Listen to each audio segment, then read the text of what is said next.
Je t'aime, Thierry Bernard. Ouais, éclate-toi, hein.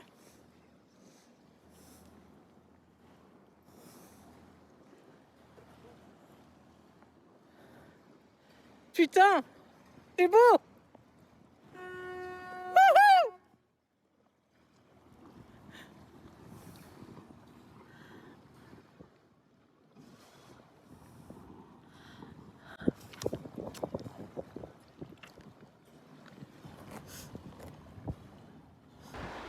Bon, mon chouchou, je t'ai vu arriver de là, tout là, je t'ai suivi. Et là, t'es au bout de l'île de Bas. Je vais te voir disparaître. T'as pris bien large, j'ai vu sur Marine Trafic. Voilà, ici le vent est monté un peu, j'espère que tu vas en trouver un petit peu plus loin. Je t'aime, mon cœur d'amour, tu fais attention à toi. Je suis contente que tu sois en mer. Bisous, mon cœur.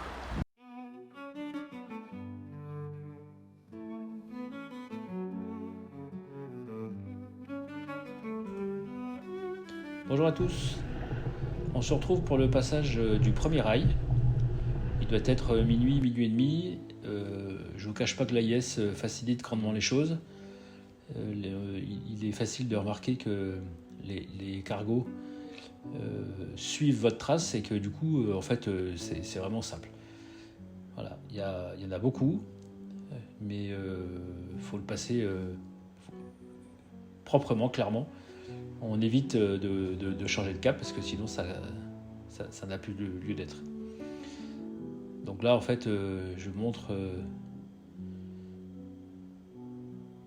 le risque de collision qui sont en minutes. Selon les cargos montant leur moteur.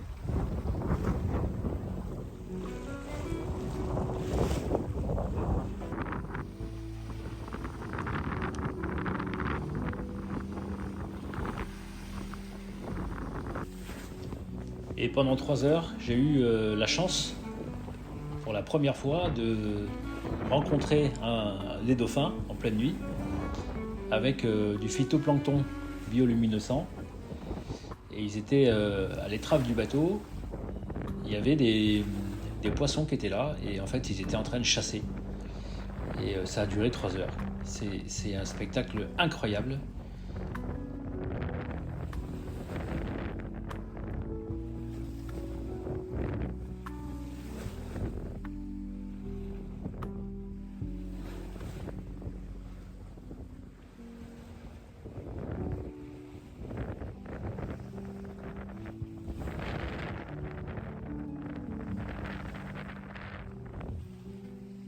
Dernier cargo. Là il est à 1,5 000 et on devrait le passer dans peu de temps. Bonjour les dauphins. Ils sont les fous. Voilà.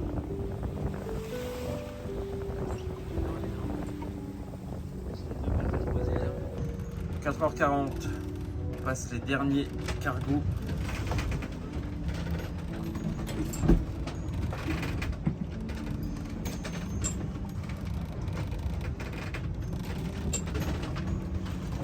Le vent est monté un peu.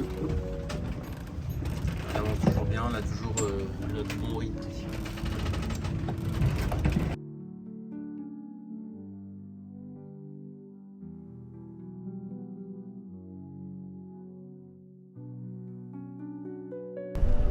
Lundi matin, il est 7h13. On a une belle mer formée. On a du vent entre 17 et 22, 23.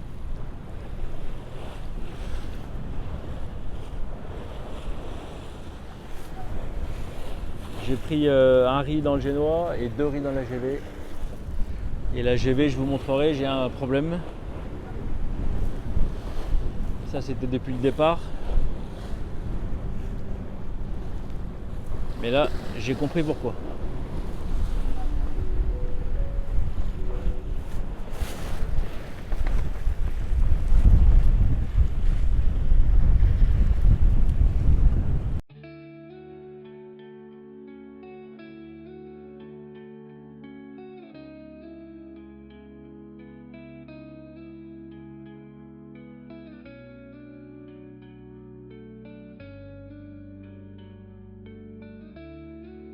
Donc je disais que j'ai un problème avec la GV et en fait, je sais pas si on verra, mais elle est sortie de sa gorge en haut là. Voilà. Donc là, impossible de la ranger. Du coup, je vais continuer comme ça jusqu'à Baltimore. Et on verra bien après au mouillage. Voilà. Bon, je pense que quand j'ai dit ces paroles, c'était clairement pour me rassurer. Mais je savais très bien que j'allais pas pouvoir continuer comme ça pendant encore... j'avais plus de 24 heures à faire. Je venais de passer les Scilly. Donc c'était pas possible. Et donc, en fait, pourquoi c'était pas possible? Parce qu'il y avait un coup de vent qui était prévu dans l'après-midi. Et le vent allait monter à 30 nœuds. Donc j'avais quand même un bon morceau de la GV qui était sorti. Et donc forcément que j'étais obligé de faire quelque chose. Donc je vais continuer comme ça un petit moment, tout en regardant cette GV qui ne voulait pas rentrer. Et j'étais obligé de prendre la décision de la faire tomber, comme je ne pouvais pas la rentrer. Voilà. Et ça a été une sacrée partie de plaisir.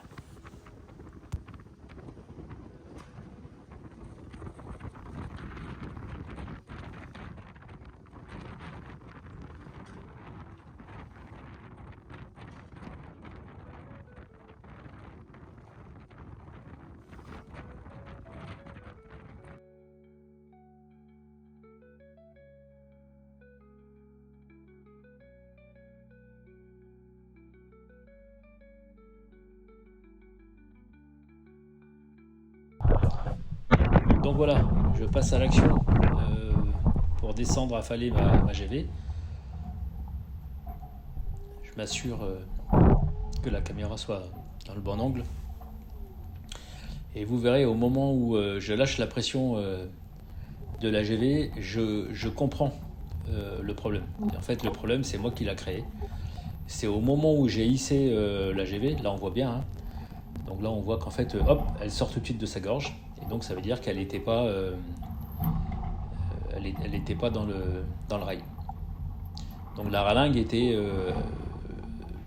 certainement pas rentrée dans la gorge, ou du moins elle y est rentrée et elle est sortie, mais pas possible que ça soit sorti sur toute sa longueur. Donc en fait quand je l'ai hissé après le dématage, le rematage pardon, certainement que j'ai fait une connerie.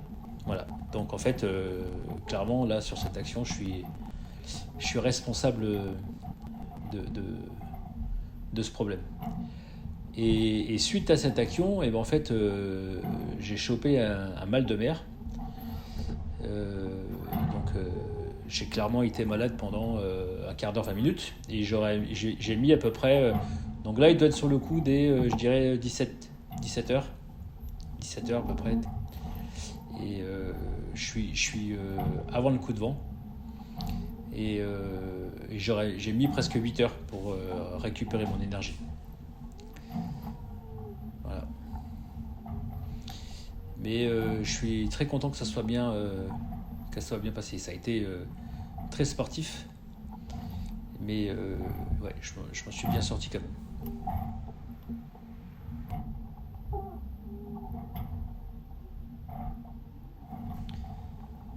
Donc la contrainte d'avoir enlevé la GV, c'est que je me retrouve avec un bateau qui est plus équilibré. Donc j'avais déjà descendu, pris 2 riz dans le jet d'oie, mais je ne pourrais pas mettre plus de voile, puisque en fait j'avais un bateau qui était complètement déséquilibré. Et donc j'étais clairement sous-toilé. Et en fait le bateau subissait, et surtout moi. C'est-à-dire que le bateau était plus établi, et là c'était un bilboquet à l'intérieur. Donc ça a été très compliqué jusqu'au lendemain matin. Le vent avait un peu tourné et du coup le bateau était plus établi. J'ai pu ressortir un peu de toile, mais ça a été très très compliqué. J'ai réussi à bien me reposer la nuit, mais c'est clair que d'avoir un bateau sans GV, c'était pas du tout l'idéal.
Donc malgré tout, je continue à filmer des images, parce que en fait, une fois que j'ai été malade, et bah, du coup, j'ai plus d'énergie, mais je suis plus malade.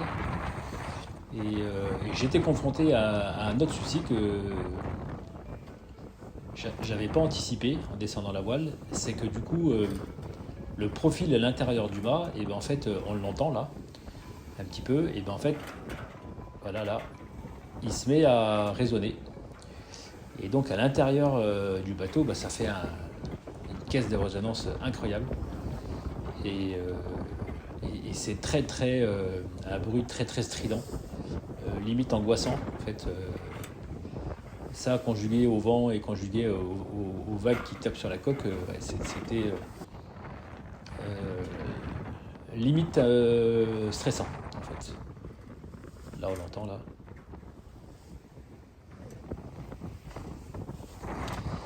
Et c'était une mer croisée, donc il y avait une belle houle, et puis on le voit bien sur les images, il y avait une mer croisée là qui emportait le cul du bateau là.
me voilà arrivé à Baltimore.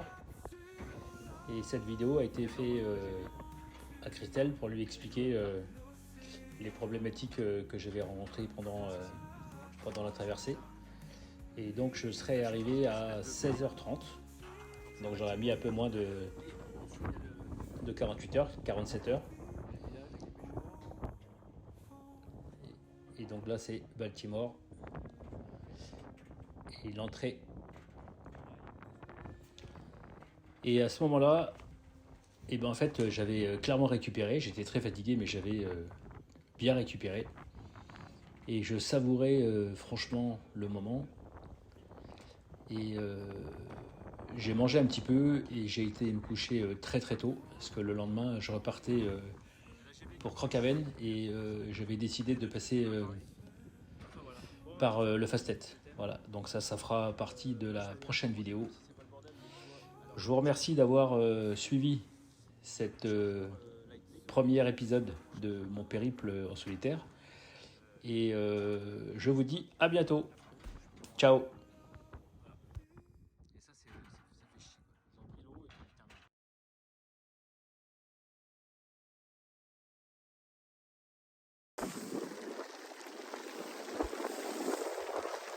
Voilà, je vais mettre un peu. Il est là.